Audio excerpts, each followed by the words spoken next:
Hey guys, my name is xOctoManx and this is part 11 of my turn-based battle system tutorial, and on this part we are going to look over attacks, doing damage and taking damage. It can be that the video is going to be too long, so I split those parts again up.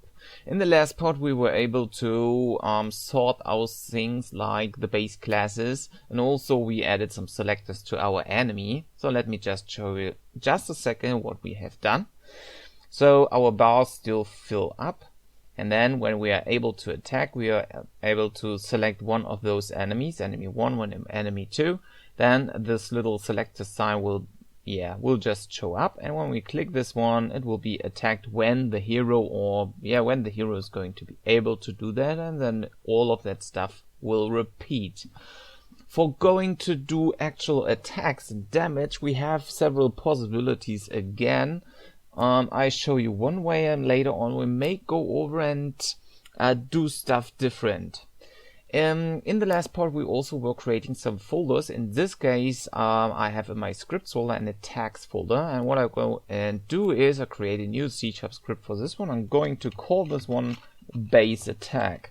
This is going to be our base class for all attacks we are creating. May it be a magic attack, may it be a slash or whatever attack. At first it's just a name, later on we will maybe add more stuff to it. What we want to get rid of is that part in here, so we only have a base attack class with nothing else in it, so we don't need void and we don't need update. This is basically just a placeholder where we're going to our class we are going to inherit from later on to get the most important informations about the text, and then taking the information and store that somewhere or use it somewhere. So what we want to go is, at first I want to make sure that this class is going to be serializable. So you have two possibilities. I just do the first one, which is going to be called system.serializable in that angled brackets. So we are able to see all that stuff based on the base attack into the inspector. Even inherit classes or derived classes which are inheriting from base attack will be seen. Well, I think they will. Okay, so what is a base attack, or basically what is going to be a base attack, or what informations do we need in all our attacks to make sure that we're doing the right attack, or maybe to identify the right attack name and so on. So that's what I want to add at first. I want to add a public string, and this is going to be just our attack name. And let me just do this lowercase. So our attack name will later on just hold the information with what is the name of the current performed attack, so we can blend that one in if it's performed. We can also see and compare that with other tags or other names and all the other things. The next thing we want an attack to do is, well, I skipped some of them. I just have in my other scene. What I want to do is, so I leave a space just in case for now. What I want to do is I want to do damage, and damage is going to be done, as I may have mentioned in some videos ago. I use float values instead of int values because their calculation is going to be a bit more precise, and also for our bars, if we are using health bars and stuff, this is going to be a bit better for me basically. So you can also use integer, it doesn't really matter. And what I do is I say attack damage. So, and the next thing is, what I need maybe is, if we have a mainer attack, then we may want to go and have attack cost. I just call this one right now. Maybe you want to you may want to rename this in any other name. So what is attack cost? If it's a spell, I may use mainer or MP, where our hero uses MP, so only if he have enough attack cost, which is needed for a spell like a cure or a fireball or whatever, then we want to calculate into, or basically make use of the cost of the attack. So this is, let's just say, mana cost for us. If you're using energy, stamina, or I don't know, whatever yours is going to be called, you might want to take this one in place. Later on, not sure if we are going to use this. Oh no, let's just take it like it is for now. Okay, so this is going to be our base attack class. We may later on add more important information. So this is going to be the base damage we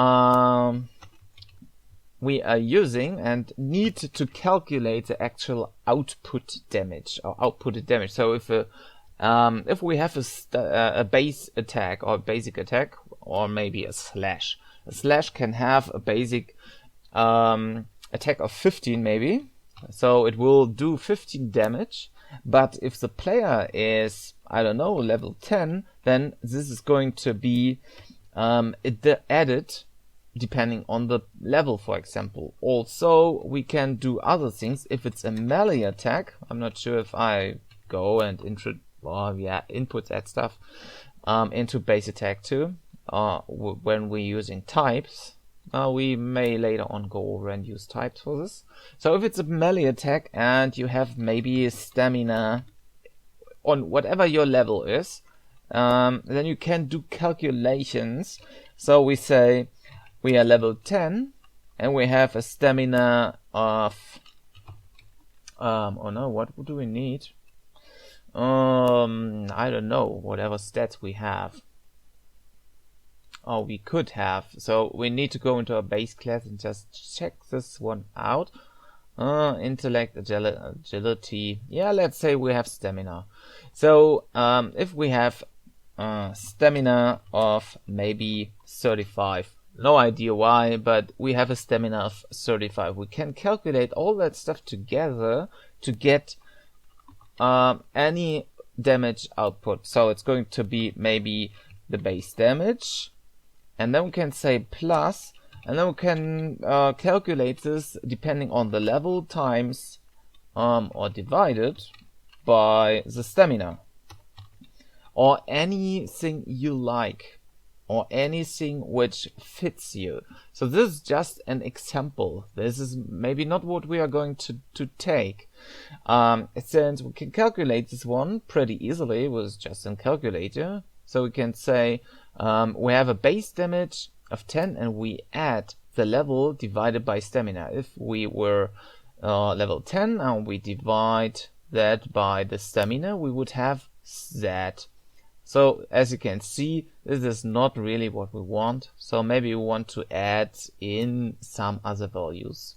Or we don't need level, or don't take level. We can just only use stamina. So we would just increase it by stamina, or by stamina, and of course the level itself too. So we could calculate all of the values together, and this would be our base attack.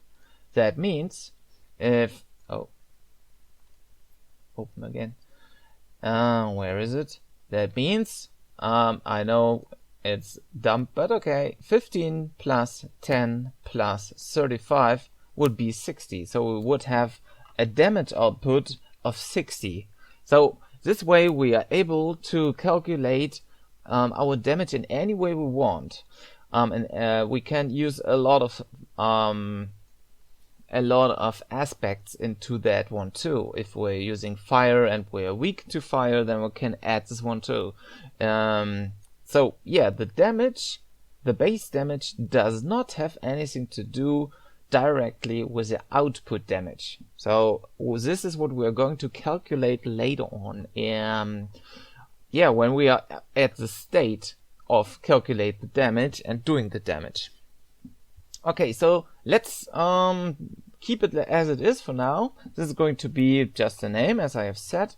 So to compare things, or maybe to blend in a panel where we see enemy 1 is going to do this attack at next, then this will show up maybe for 2 or 3 seconds, I don't know, or for 1 second, so the player knows, okay, he was doing that or this attack. Let's assume let's say we are done with that. Don't forget to save this to make sure we don't lose anything.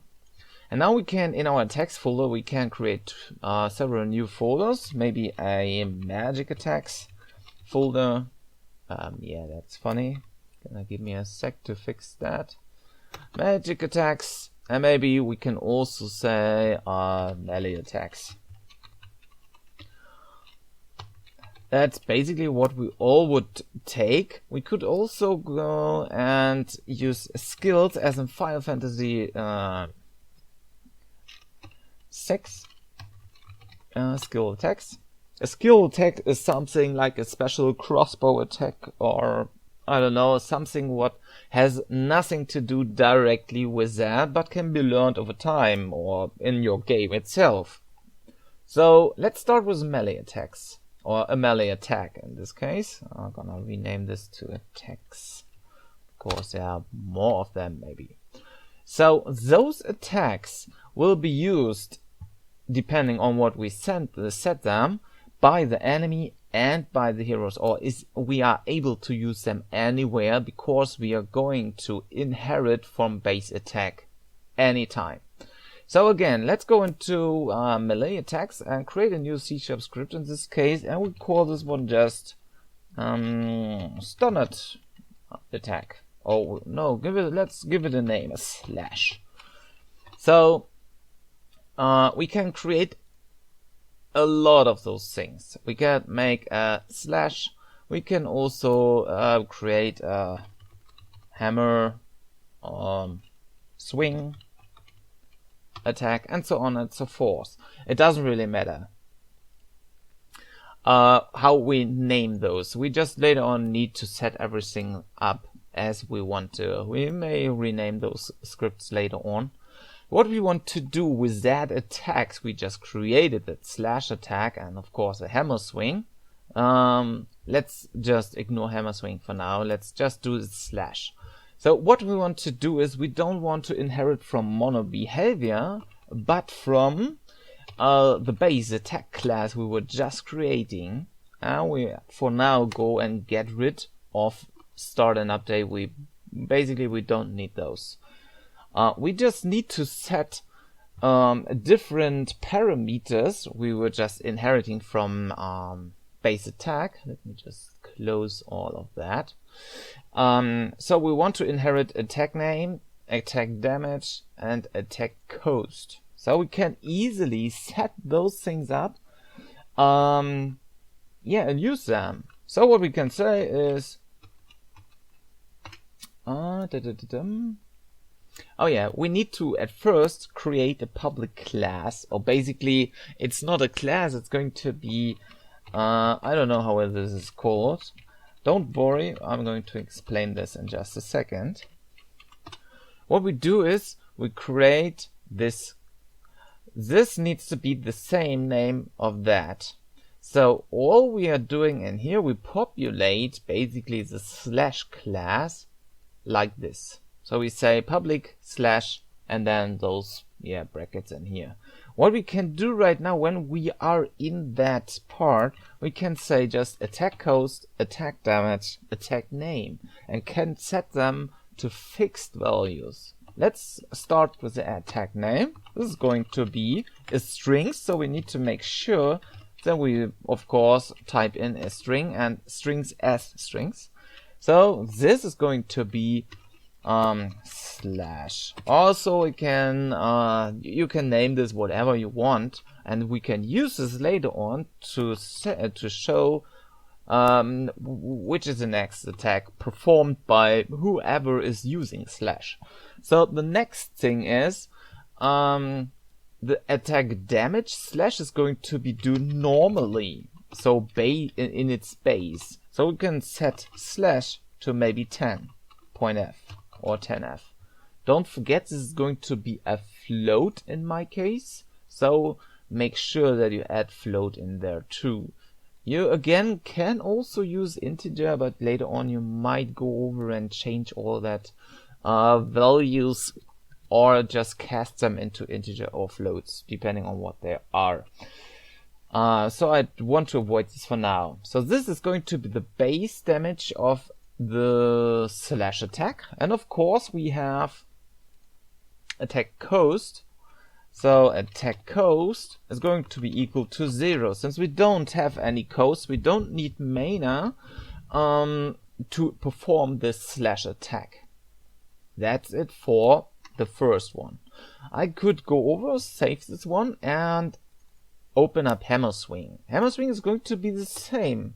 So what we do is, instead of inheriting from mono behavior, we say we inherit from base attack. And again, wrong line. Again we say public Hammer Swing. Hammer Swing.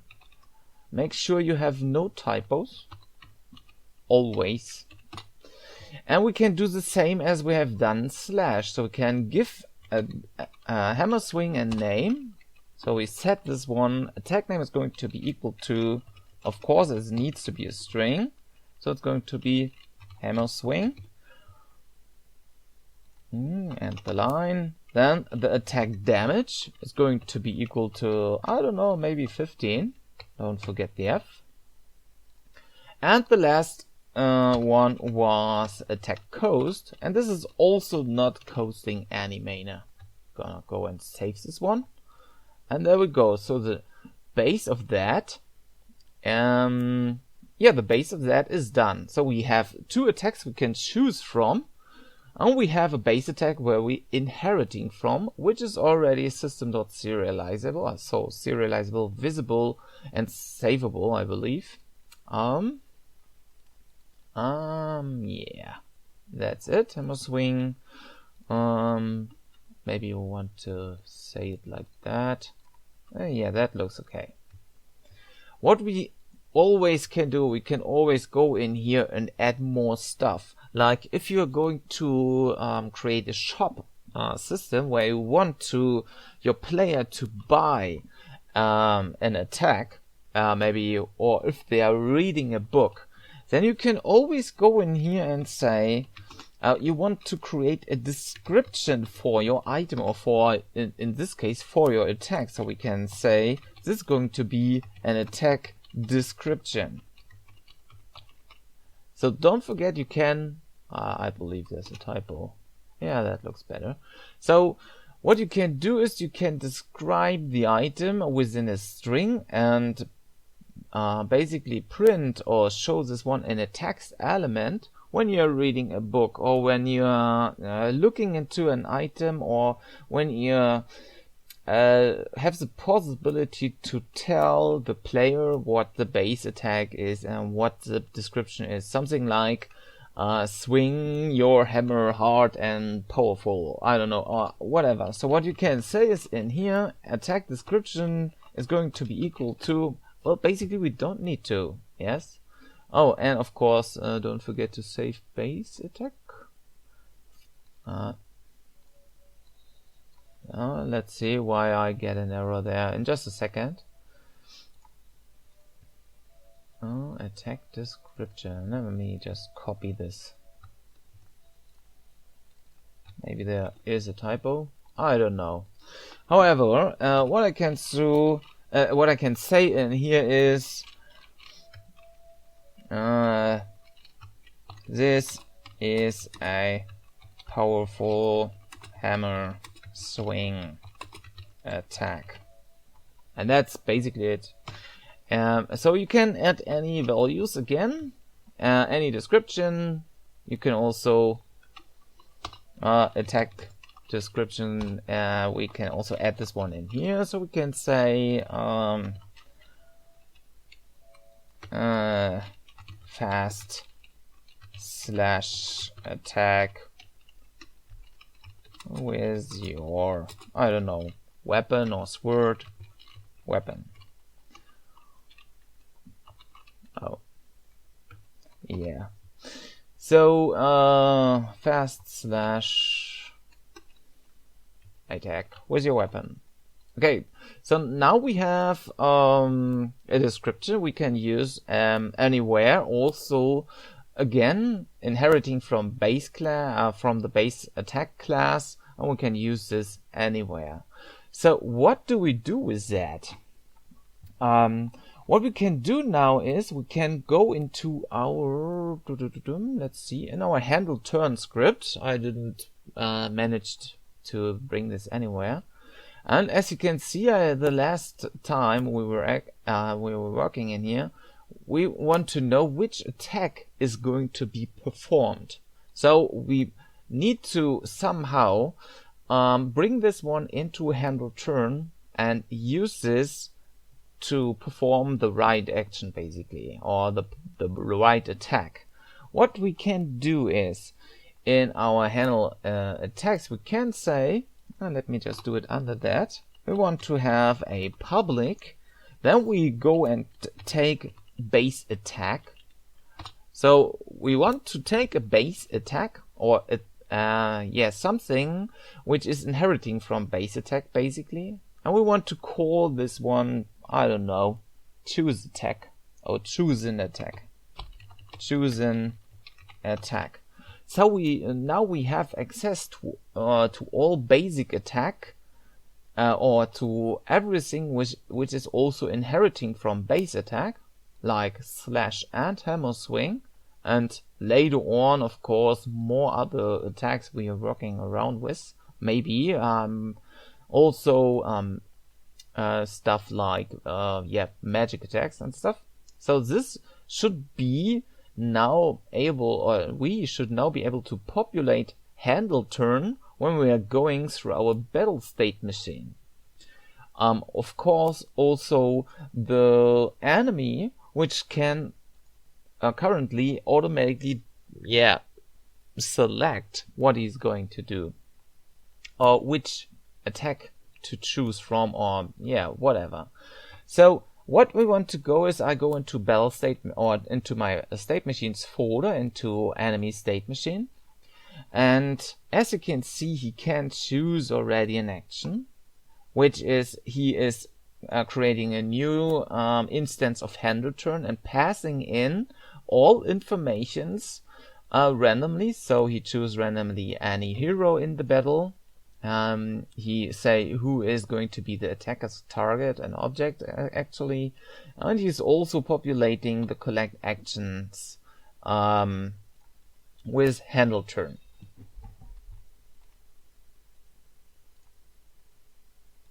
But with that said, I have to end the video right now, and we will go over and perform basically the attacks and stuff in the next video. So stay tuned and thanks for watching. If you like that video, don't forget to subscribe to my channel if you want to see more in the future, and of course make sure that you sum this one up if you like it. So if you have any questions, feel free to ask me in the comments below. That's it for now. See you in the next one. Bye bye.